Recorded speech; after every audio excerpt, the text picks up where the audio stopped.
Hey, Power Athlete Nation. I want to introduce you to our good friends at Thorne Nutrition. Thorne makes the best supplements I've taken, and I'm just not saying that for any other reason other than it's being the truth. I got into the supplement game a long time ago through, if you guys have listened to the podcast, George Zangus, Marathon Nutrition, and, creatine and protein and some other things. And supplements have always been important through all the blood testing and trying to optimize micronutrients in the system through blood work. And every time I would go work with Cosenta and Tom Incledon, whenever he would say, hey, these are the supplements I want you to take, this is where you're deficient, Thorne was always the default. And this is long before we ever met them, and had the opportunity to connect with them through Sornex and then reach out to them and make them a sponsor of the collective in the symposiums, and just create a really excellent relationship. And the reason being is we take the supplements daily. My wife takes them, my kids take them, and I am by far one of Thorne's biggest fanboys. Gut kits as well. So get some feedback on our gut health, which has been pretty interesting. Yeah, especially when you have vitamin A toxicity. Well, there's one way to find out. It's poop in a cup. Funny story. Tex listened to... I think it was Rhonda Patrick who talked about eating liver, which is, a good idea. Tex took it a little far, started consuming 2 to 4 ounces of liver daily. And then we, through Thorne, ended up getting some gut work done and figured out that he was just bypassing his entire crib cycle. And even though he was eating carbohydrates, was totally ketogenic and was dealing with vitamin A toxicity. Quick way to lose LBs. So it was beneficial because we were like, what the fuck are you doing? And we figured out that Tex took the prescription. It reminds me of when Zangus originally gave his creatine. He told us you got to take 25 grams a day, 25 grams a serving 5 times a day. By the end of that day, I could hardly walk from the GI distress and from the pain in the stomach. Did you 25 grams a serving? Yeah, it was 5 tablespoons 5 times a day. So we pretty much did the 5-week loading in one day. Nice. And needless to say, I went out to try to run, and it was like somebody stabbing knives into my stomach. Well, so it's important that when somebody does some supplement recommendations or what, that it has to be very clearly out. These are the amounts you take, like this sleep remedy that they have right here. This new one. They got some cool effusion tech here that I could demo. Essentially, it's a single serving of your supplementation recommendation. And you know what? You can't mess it up. Just take one. You don't have to take the whole box, which is what I would have done.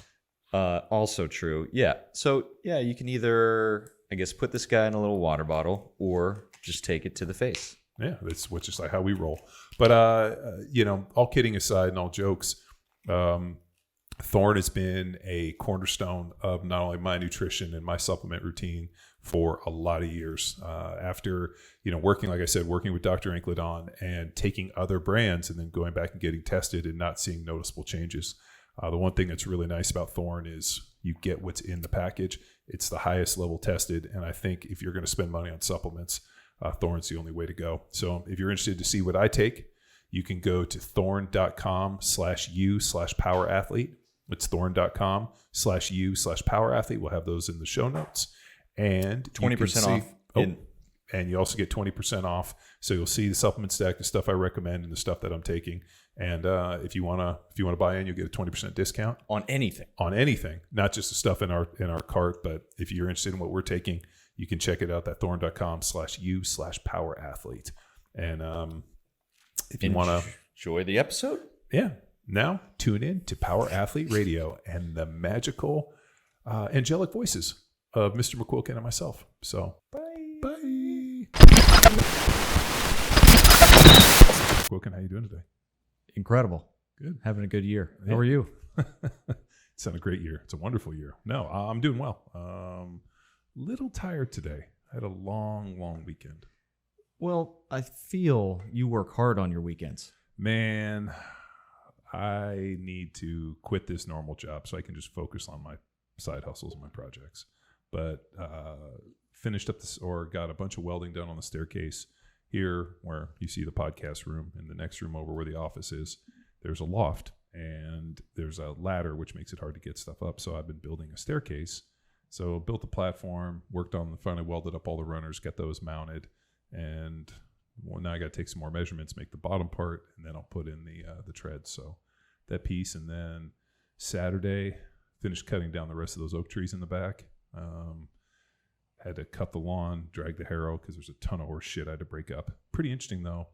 As I dragged that harrow, and the harrow, if you guys don't know, is like a huge piece of like metal kind of interconnected hooks, and you use it to drag the pastures, kind of turn up everything, and also break it's up like all a the giant fishing net getting dragged by a four-wheeler. Yes, that's a great analogy.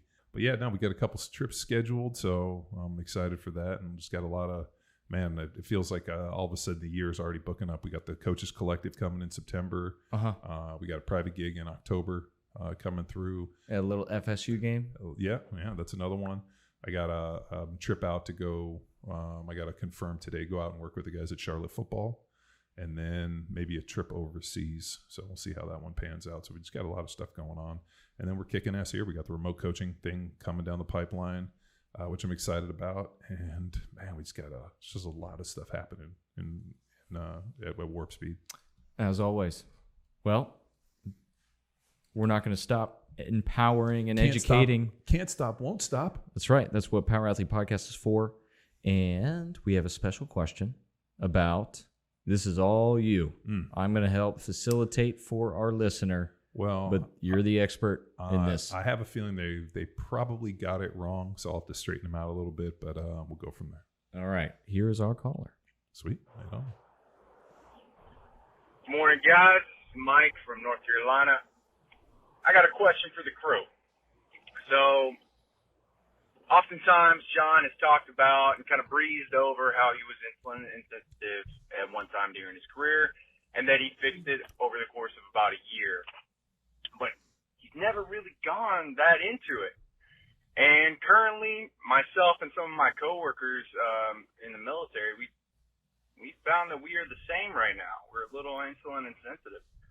So just wanted to reach out and see if John could deep dive that a little bit, like how he got to where he needed to be. If you're wondering what kind of ranges we're working with, right now all of us are pretty much fasted glucose over like 115 to 116, like kind of sitting in that range. Some days we're just under 100, but most of us are seeing the same exact kind of labs. Anyway, appreciate you. Okay, bye. All right. So insulin. Okay, so let's start it back. So years ago, Doc Inklin and I got into a conversation talking about fasted blood glucose, because when I got my blood work done, it was always like 100, 101, 102, and Doc made the comment like, man, this is weird, you should do a glucose tolerance test.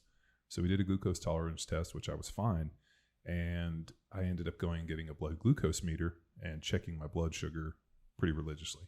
The thing that was interesting was when I would wake up in the morning, it was always high, like over 100, and then as soon as I would eat, it would fall it would fall down into the 80s. So it only really affected me when I woke up in the morning, or if I ate like Chinese food, right? So if I ate Chinese food, it would go through the roof. So we started employing something called non-mediated glucose uptake, which means as you start to do some form of aerobic exercise, blood sugar falls. So I got to the point where if I knew that I was going to eat something, or if I ate something and I tested my blood sugar and it was through the roof, I would just go jump on, at the time it was a Aerodyne, just a little Aerodyne bike, or go for a walk. That's why the age old, take a walk after Thanksgiving. Every Thanksgiving after we'd eat, we'd always have to go walk around the neighborhood for that very reason. So in recent months, this has become much more prevalent in my life, mainly because my son got diagnosed with type 1 diabetes.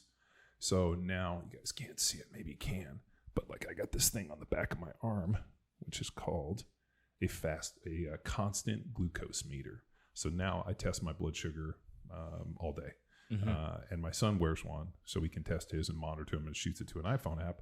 And it's been really, really fascinating to look at the numbers, and more importantly, kind of understand the ebb and flow of glucose and how your body reacts to certain different things.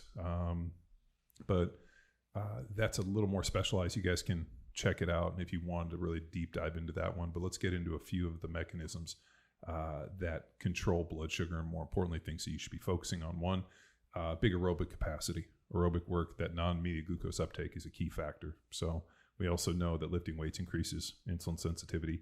Body fat decreases insulin sensitivity because it's extremely oxidative. That talk I did for the NSCA on metabolic flexibility, perfect example. The more body fat you have, less metabolically flexible you are.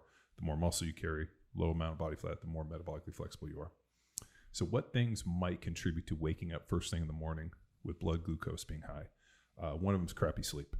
Okay. So if somebody has elevated fasted blood glucose first thing when they wake up in the morning, I'm going to look at their sleep, and I'd send them in to do a sleep study and probably end up having some form of sleep apnea, and would recommend a CPAP. So we found that fixes it a lot. As I'm listening to the questions from these guys, I don't know how else it looks, but I guarantee they're married, they got kids.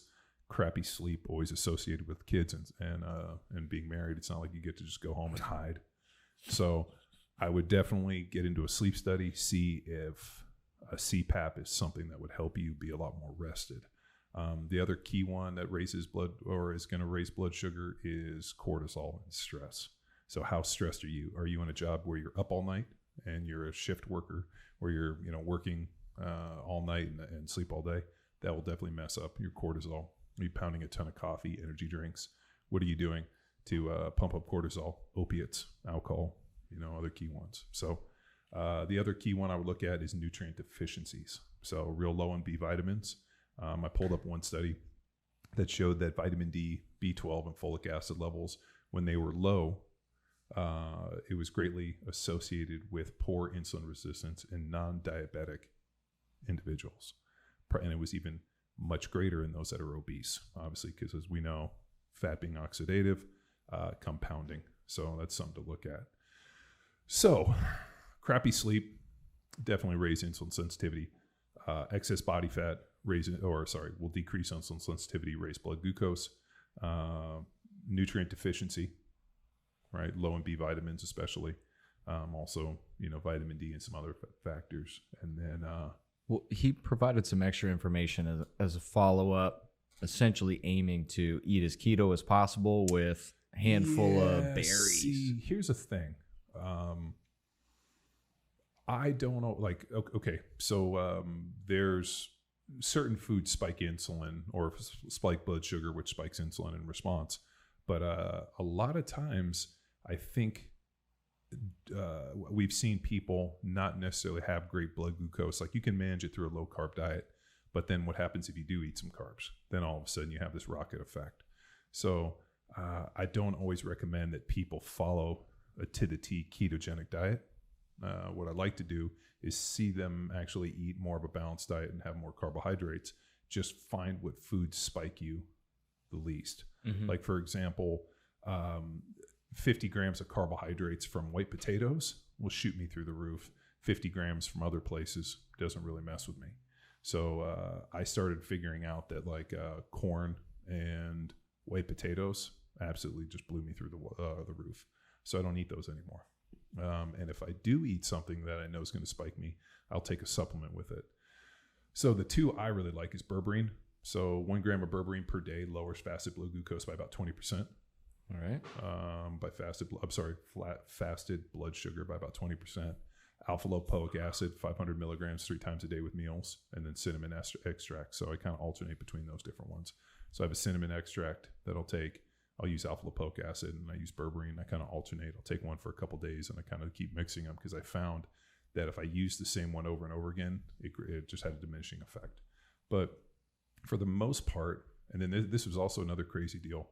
When I started taking the berberine with B vitamins, all of a sudden it was dropping me down into the 60s and 70s and was tanking my blood sugar. So there's a way to control it if I know that I'm going to eat something I know is going to spike me. Now, the ideal the ideal level is about 80, 83, 85, somewhere in there. Like if you can consistently stay in that 80s, you're pretty good. Anything under 100 is usually considered pretty healthy. Up to 120 is considered normal, because as you eat, obviously your body's going to, have a response. Blood sugar is going to go up. 120 is fine. Now, anything over 140, that's when we start getting into problems with inflammation and degeneration of the optical nerve and a bunch of other stuff. So the big question, and this is what I ask these guys on their blood work, what's your A1C? So your A1C is going to show an average blood glucose over the course of like 3 months, for example. So anything less than 5.7 is considered fine. Anything over 5.7 puts you in that kind of diabetic state. I think my son, when we took him to the hospital, was like a 10.1. Damn. Which meant he was probably over 300 for a couple months. Now he's been, we put him on a low carb diet and looked at some micronutrient deficiencies, and he hasn't taken any insulin in weeks. So we've been just controlling it that way. So it definitely works. But I'll tell you this, what really affects his blood sugar, direct sunlight first thing in the morning and exercise. If he doesn't get out in the morning and get like 30 minutes of direct sunshine, all of a sudden his blood sugar is going to be probably 5-10 points higher. It's crazy. And if he gets exercise, his blood sugar is super stable. So was that an observation or read somewhere that or get suggested that? No, I just a lot of this stuff, because he wears a constant glucose meter, we see it.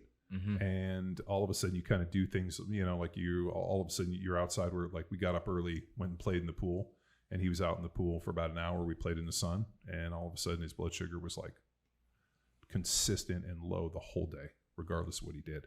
The next day, they just like hung out inside.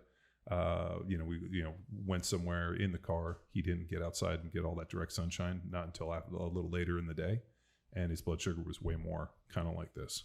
So we found direct sunshine first thing in the morning is a key factor, and then exercise. So try to get some aerobic exercise, go for a walk, get outside, get some direct sunshine, and just get a little bit of aerobic work. That does a ton to control blood sugar. So you got a recommendation for that patch? No. The one he uses is called the Dexcom. Okay. But that's got to get prescribed by a doctor. The one that I have is an off-the-shelf one, which I've been testing, and the problem is because I got a diabetic son, we get up and we test our blood sugar every morning, and my thing is pretty inconsistent. So I don't know if it's the fact that I think the lady tried to tell me because my arms were big that it wasn't, well, your arms are big. They're not that big, but no, they're not that big. But like it's it's just it's not as accurate. So that because of that, I'm not going to give him I'm not going to call him out or necessarily drop a deal. But if you do a little bit of research, you can find some constant glucose meters where you don't need a prescription. But the one he has, Dexcom, is pretty damn good. It kicks information every 4 minutes. But we also every morning get up and test his blood sugar, and then we'll do what's called a correction on it. So if it's right on the money, it's fine. But if it's not, we just correct it twice a day. So, but it's pretty accurate once we do the correction. The interesting part, though, is you can look at food. The diet he eats is a high protein diet, moderate fat, low carb diet. And we just keep away from the foods that we know that he tested food allergy to. So he had a food allergy to white potatoes and dairy. So we cut dairy out and white potatoes, and he's been fine. Kiwi doesn't do anything to his blood sugar. So he's been killing the kiwis lately. Eats a lot of steak, a lot of chicken, and he really likes bacon and sausage. So pretty good.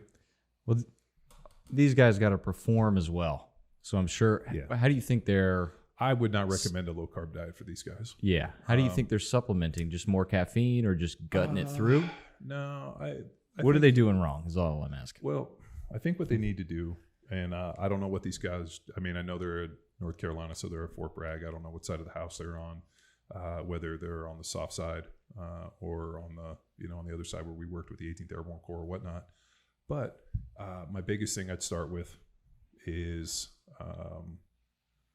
a sleep study and see if like that's the contributing factor. If they got sleep apnea and they're waking up and they're having this really stressful moment when they should be sleeping, I think the CPAP is probably the recommendation there. But I'd start with the sleep study. The other one, which I'm not sure how this would affect because I haven't had enough time to test it, but something like the Focus Calm. Yeah. That we just did a podcast with these guys that have this bitch and piece of tech that actually teaches you how to create mindfulness and relax. I think something like that might be beneficial before bed. So I'm going to definitely test that one. I'd say get off the opiates, cut out the alcohol, and cut off the coffee if you're really nervous, because we know that alcohol, opiates, and coffee all are going to stimulate cortisol release. Mm-hmm. So I don't want to live in a world that doesn't have coffee. I can, avoid drinking for a couple weeks. It's not a big deal for me.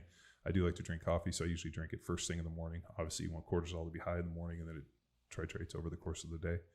You don't want to have, a ton of coffee and a bunch of like high cortisol right before bed, because I think that causes more trouble.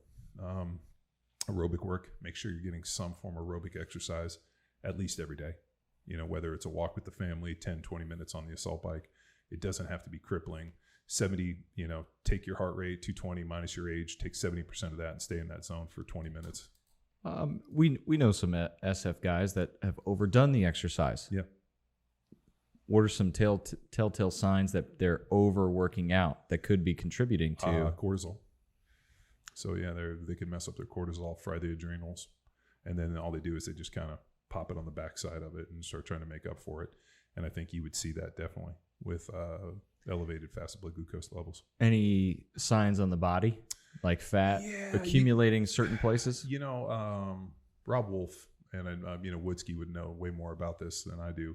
But I remember when Rob went and did Charles Poliquin's biosignature deal, they had kind of they almost had the areas, so they would do body fat measurements, and certain areas on the body that tended to pack more fat were associated with certain things like elevated blood glucose, elevated estrogen, and they went through, and so the biosignature was kind of like, hey, if this, then that. Mm-hmm. So I think that the elevated cortisol is usually kind of fat, like what I call dad fat, which is the back fat.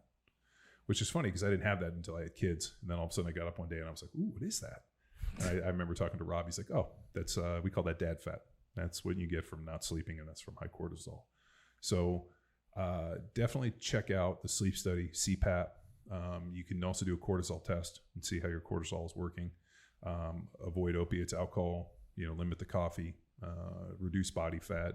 I would caution you against going into a full ketogenic diet. I think you need to be able to process carbohydrates, especially in that job. So I would just look to see which carbs are ones that work better with your body. He also said it's not only him. It's a lot of his team members that are facing this same problem, so they're all measuring their blood glucose and finding this. Well, but the other problem too is it's extremely fluid. So obviously they're getting up first thing in the morning and they're testing. Are they testing before and after every meal? Are they testing before a meal, then 15 minutes after a meal? I think when I was doing mine, I was testing my blood like 8 times a day. And I just charted everything. And I could tell now that I have this glucose meter. I mean, I check it before every meal. I check it after every meal. And then I also see, and then it's pretty fascinating too, to see how your blood sugar spikes and actually does some really interesting things when you sleep. There's a thing called the dawn effect, where around 3 a.m., all of a sudden your blood sugar goes up, which is where I think cortisol starts coming up. Is that why some people wake up at 3? Yeah. The other interesting one is if your blood sugar falls dramatically, which happened to me, you'll wake up immediately. So what's that feel like? It's like your blood sugar, like I think your body wakes you up to go eat something. I don't know if you ever woken up at 3 a.m. starving and just got out of bed to go eat. That happened to me. And only big meals. And then you wake up and your stomach is growling and you're like, what the? So big meals are another big culprit. People that eat one huge meal a day end up having some blood sugar issues. Huh. So I don't know. I mean, I've read things that talk about fasting being great for controlling blood sugar. And I think everybody should do a little bit of fasting. Like on a Sunday, just get up in the morning and don't eat till dinner. I think one day a week is fine. You don't for 8 hours. Yeah. Don't eat. Yeah. Just eat dinner Saturday night and then get up on Sunday morning, go exercise, and then just don't eat till dinner. That's pretty much the extent of my fasting. So I think a little bit of fasting is always beneficial. Aerobic exercise, lifting weights, making sure your body fat's not too high. And then for the most part, are you micronutrient deficient? So that's a big one. I know there's a bunch of genetic stuff for being able to methylate B vitamins, which we talked to Derek Woodsky about. Mm-hmm. There's certain people that are genetically don't methylate B vitamins well. And if you're low on B vitamins, there can also be some other issues. So, and if you really want to go down the rabbit hole, go check out the constant blood glucose meters. Chris Duffin has been testing a product. I forget, he never told me the name. He's supposed to send me some samples that are really good about dropping blood sugar. So I know he's been messing with those. So there's some really fascinating information. Now, the reason it becomes important is because inflammation starts getting real high when blood sugar's high, especially when it's constantly high. Like if it goes up and then comes back down, it's not that big an issue, right? That's what happens. You eat, your body, the blood sugar goes up, the body releases insulin, the beta cells in the pancreas produce insulin, pushes it out, brings it back down. The problem is if it's constantly high all the time, that's when we get into problems. So that's something to look at. So you guys got a little bit of a game plan. I want you to start with getting a sleep study, book a sleep study, see if you need a CPAP. Get a cortisol test, start measuring your cortisol and see, and it's a little spit test, saliva test, so they can kind of see what the curve of your cortisol is. I would definitely look at some micronutrient testing. I'd lay off if you're taking any painkillers, any alcohol, I'd definitely cut those out. I'd limit the coffee.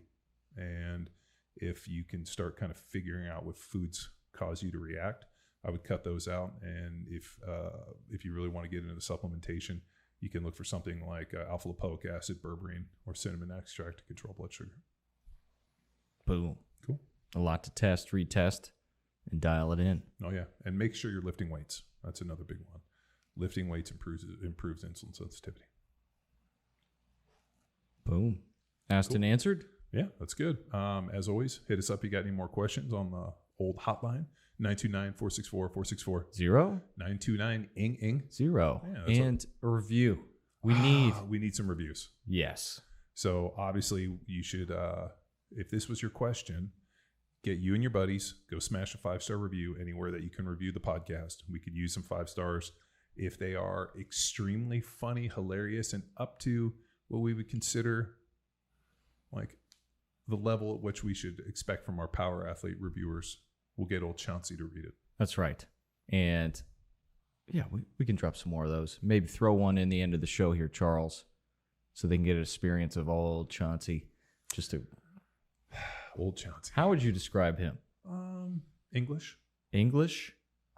Isn't he English? Yeah, he's like Austin Powers' dad. Huh. It's like Michael Caine trying to do an English accent. It's horrible. Isn't Michael Caine English? Yeah, but then it's funny because he's trying to do an English accent. Okay. I got to rewatch that one. Yeah, Gold member. It's good. It's got a little like, longevity to it. You freaky deaky Dutch bastard. Yeah. There's a lot of sneaky one-liners in there. I do appreciate it. So, all right. Well, thanks guys for tuning in to another episode of Power Athlete Radio. Bye.